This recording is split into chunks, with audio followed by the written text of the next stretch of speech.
បន្តទៅចាប់អារម្មណ៍អំពីបទយកការមួយដែលរៀបរៀងដោយខ្ញុំបានតែម្ដងខ្ញុំបានធ្វើសេចក្តីរាយការណ៍ពីខេត្តមណ្ឌលគិរីតាក់ទងទៅនឹងស្ថានភាពនៃការដាំដំណាំម្រេចអំពីលក្ខណៈបច្ចេកទេសក៏ដូចជាផលលំបាកក៏ដូចជា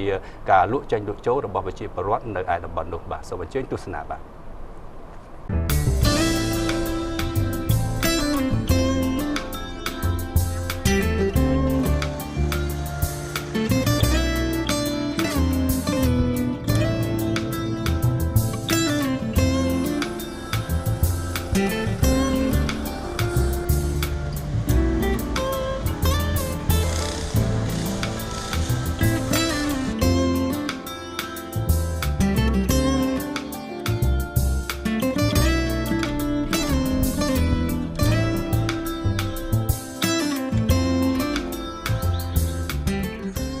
យើងដឹងហើយថាដំណាំម្រេចគឺជាចំណីអាហារមួយដែលជាប្រវត្តិទូទាំងសកលលោកនឹងมันអាចខ្វះបានយើងអាចថាជាគ្រឿងទេសផ្សំក្នុងមុខម្ហូបអាហារហើយប៉ុន្តែបើនិយាយអំពីការដាំដុះមុននឹងបានម្រេចក្នុងការទៅទទួលទានវិញប្រកាសជាអ្នកមួយចំនួនលោកមិនទាន់ជ្រាបថានឹងត្រូវធ្វើកិច្ចការអីខ្លះទេដើម្បីបានផ្លែម្រេចទៅហូបនោះបាទថ្ងៃនេះគឺក្រុមការងាររបស់ CNC បានចុះមកផ្ទាល់តែម្ដងគឺនៅក្នុងតំបន់ភូជ្រៃនៃស្រុកពេជ្រអណ្ដាខេត្តមណ្ឌលគិរីខ្ញុំបានជួបសម្ភាសផ្ទាល់ជាមួយនឹងលោកពូដែលគាត់មានបទពិសោធន៍ក្នុងការដាំម្រេចលោកពូបានលើកឡើងថាមុននឹងបានផ្លែម្រេចមកបរិភោគនោះគឺថាត្រូវចំណាយពេលរហូតដល់3ឆ្នាំក្នុងការដាំដុះមុននឹងទទួលផលដើម្បីឲ្យជ្រាបច្បាស់នៅការដាំដុះម្រេចនេះសូមមកជួបជាមួយនឹងលោកពូដែលជាម្ចាស់កសិដ្ឋានទាំងអស់គ្នាបាទ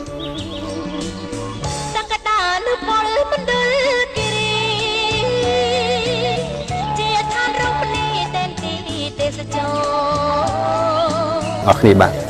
ផលបានហ្នឹងតើយើងត្រូវមានសម្ភារៈអីខ្លះហើយយើងត្រូវធ្វើការងារអីខ្លះដើម្បីបានជាម្រេចមួយដើមនោះបាទ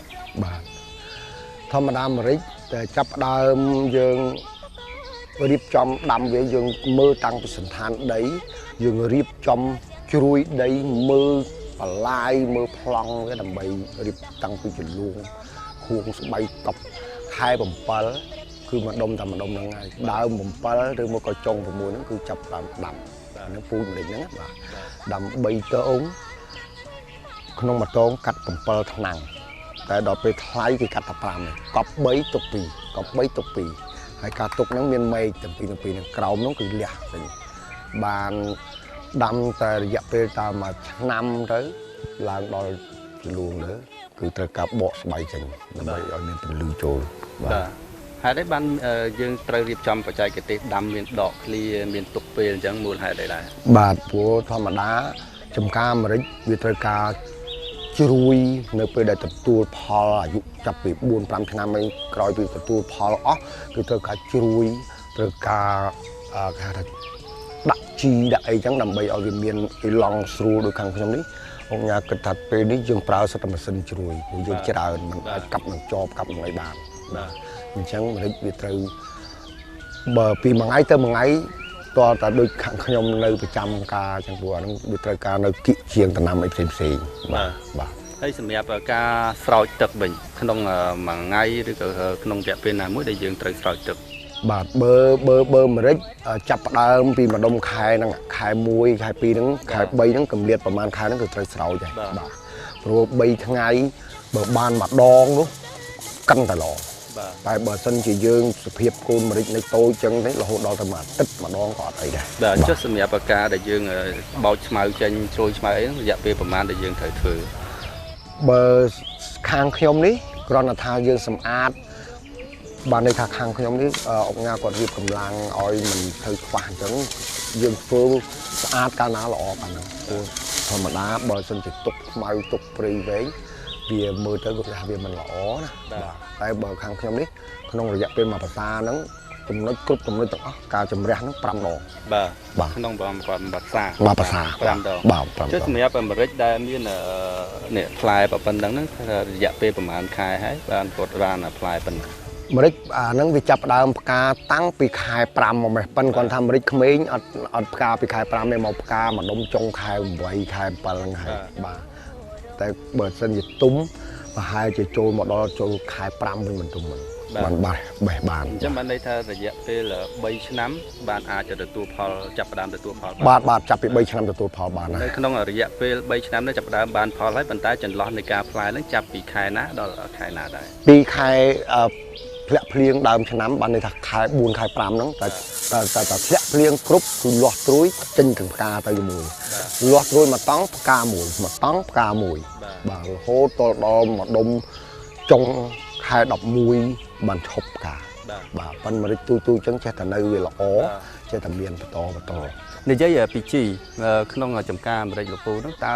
ពីមុនមកប្រើជាប្រភេទជីអីហើយឥឡូវរហូតមកដល់បច្ចុប្បន្ននេះប្រើប្រភេទជីអីដែរព្រោះថាដាំច្រើនឆ្នាំហើយបាទខាងខ្ញុំនេះអង្គការនឹង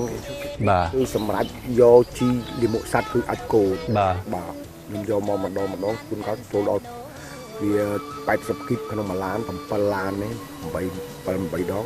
3-400បាច់គីបបាទអញ្ចឹងដាក់វាតែកន្លះក្នុងពេត្រូទេបាទហើយនឹងបាញ់ថ្នាំមកដល់ដំណាក់កាលហ្នឹងងាគាត់សម្រាប់យកណាណូហ្នឹងមកឲ្យខ្ញុំប្រើ3វគ្គហ្នឹង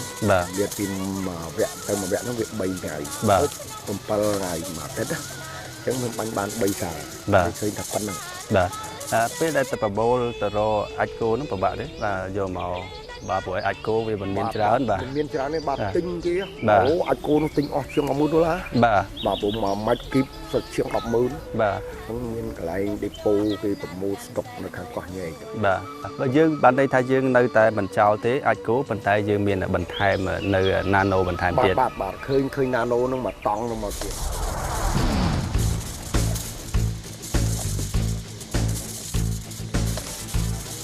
វិធីសាស្ត្រនៃការលាយថ្នាំក៏ដូចជាបាញ់ថ្នាំនោះតើផ្ដល់អត្ថប្រយោជន៍អីខ្លះទៅដល់ក្រុមកសិករណាបាទជាការពិតណាស់នៅក្នុងផលិតផលនីមួយៗគឺយើងត្រូវប្រើប្រាស់ឲ្យចំបច្ចេកទេសក៏ដូចជាវិធីប្រើប្រាស់ដែលយើងបានអនុវត្តជោគជ័យអញ្ចឹងសម្រាប់ជីនេះគឺយើងតម្រូវឲ្យគាត់ប្រើប្រាស់នេះគឺយើងមានស្លាបព្រាហើយស្លាបព្រានៅក្នុងនេះក្នុងកញ្ចប់ជីតែម្ដងបាទសម្រាប់ជី UPL ML Nano បាទហើយយើងមានស្លាបព្រានេះបាទអញ្ចឹងវិធីប្រើប្រាស់នៅលើដំណាំម្រេចគឺយើងតម្រូវឲ្យគាត់លាយមួយស្លាបព្រាស្មើបាទចំនួនទឹក20លីត្របាទអញ្ចឹងនៅរាល់តែការបាញ់គឺយើងបាញ់រយៈពេល1សប្តាហ៍ម្ដងនៅលើដំណាំម្រេចទូទៅបាទអញ្ចឹងនៅក្នុងនេះមិនថែមទាំងយើងបាញ់ទេការចាក់គល់បាទគឺជាកត្តាមួយដែលជំរុញឲ្យម្រេចរបស់យើងនេះចេញផ្លែក៏ដូចជាផ្កាហ្នឹងកាន់មកក្តឹបល្អអញ្ចឹងការដែលយើងចាក់គល់នេះក៏កម្រិតនៃការលាយនឹងបាញ់នេះដូចជាផងដែរបាទ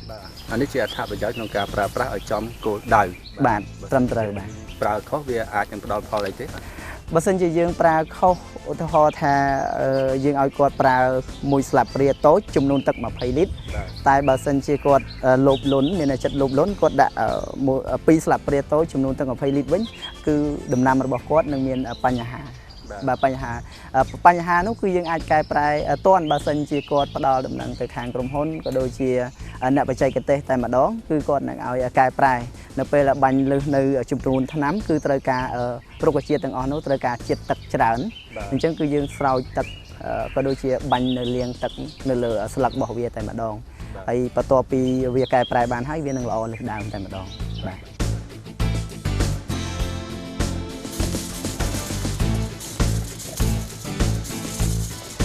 ទោះជាមិនមានរបាយការណ៍ច្បាស់លាស់អំពីការនាំចេញម្រេចប៉ុន្តែខាងអ្នករកស៊ីម្រេចបានឲ្យដឹងថាឆ្នាំ2015កន្លងទៅគឺថាម្រេចដែលនាំចេញពីប្រទេសកម្ពុជាទៅកាន់ទីផ្សារបរទេសរាប់ពាន់តោនក្នុងនោះគឺថាមានការនាំចេញទៅប្រទេសជប៉ុនប្រទេសកូរ៉េនិងតំបន់អឺរ៉ុបមួយចំនួនហើយតម្លៃនៃការលក់ចេញនោះគឺថាមានតម្លៃផ្សេងគ្នាទៅតាមប្រភេទម្រេចនីមួយនោះ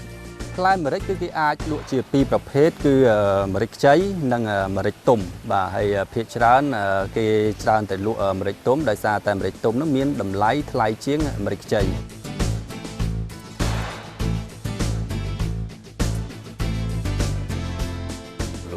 ឆ្នាំទៅឮថាដូចជា$10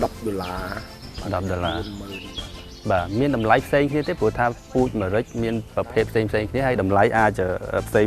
ពីហ្នឹងទេ បាទមានពូអាមេរិកមាននៅខាងកពតនោះបានស្រុកនោះដែលអាមេរិកអាយនោះណាបាទអាមេរិកនោះមានតម្លៃខុសពីយើងបាទនៅមានមុតខាងនៅដាយចឹងបាទតម្លៃមូលហេតុឯបានជាតម្លៃខុសគ្នាគេថានោះមានរសជាតិហឹរហើយគេថារសជាតិពិសេសរបស់អាមេរិកហ្នឹងគេមានប្រមាណស្រុកដែលនៅក្នុងខេត្តកពតត្រូវទទួលខ្សែអាកាសធាតុមូសុងស្អីសមុទ្រណាបាទតែបើនៅខាងយើងនេះឮតែប៉ុនដូចឆ្នាំទៅនោះ$10ស្មើនឹង40,000តែនោះមានគេធ្វើអាមេរិកសបាទយកសបកចេញទាំងអស់នៅសល់តែក្របបាទគីឡូរហូតដល់$35 $35លោកពូមានជាពាក្យជាការផ្ដាំផ្ញើឲ្យដល់កសិករដែលលោកពូមានបច្ចេកទេសក្នុងការដាំម្រេចណាព្រោះអីកន្លងមកឮថាប្រជាកសិករខ្លះគាត់ខ្វះបច្ចេកទេសតាក់ទងទៅនឹងបញ្ហាអាកាសធាតុតាក់ទងទៅបញ្ហាគ្រោះធម្មជាតិអីជាដើមណាធម្មតាដីដែលតម្រូវយើងរៀបចំដាំអាមេរិកមើលឡង់វារមៀលក្រូចហើយយើងកាយបន្លាយកង្វាត់វាកុំឲ្យខែភ្លៀងមានទឹកហូរពីចំការផ្សេងឆ្លងវាបាទហើយកម្រិតវាឧទាហរណ៍បើដីយើងវែង50 ម៉ែត្រឬមកក៏100 ម៉ែត្រដាក់មកបន្លាយដើម្បីសម្លាស់ទឹកនៅពេលដល់ខែ8ខែ9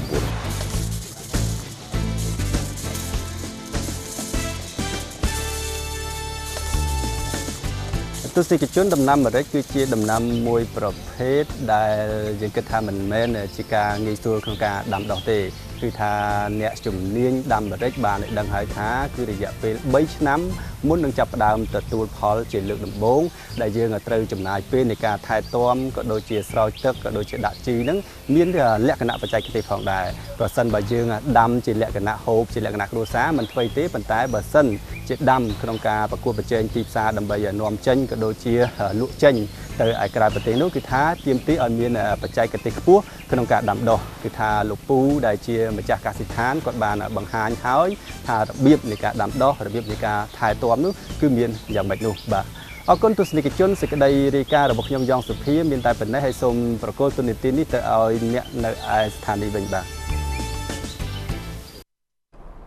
លោកវិចារយ៉ាងម៉េចដែរមើលទស្សនវិជ្ជាចំការអាមេរិកមានអីស្អាត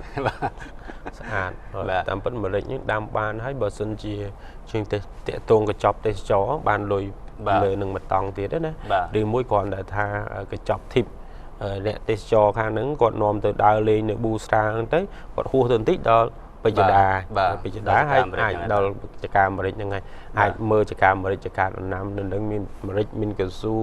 មានសមៅមានតរ៉េននេះក៏មានដែរបាទអរគុណបាទទស្សនិកជនវគ្គទី1នៃកម្មវិធីព័ត៌មានពេលព្រឹករបស់ CNC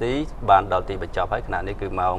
7:32 នាទីនៃ ICU CNC ប៉ុន្តែមិនថ្មីទេនៅវគ្គទី2យើងនឹងជម្រាបជូននៅព័ត៌មានថ្មីទៀតដែលរៀបរៀងដោយលោកគុណតារាវិឆ័យខណៈនេះយើងខ្ញុំទាំងពីរសូមអរគុណនិងសូមសម្រាប់តែត្រឹមនេះបាទ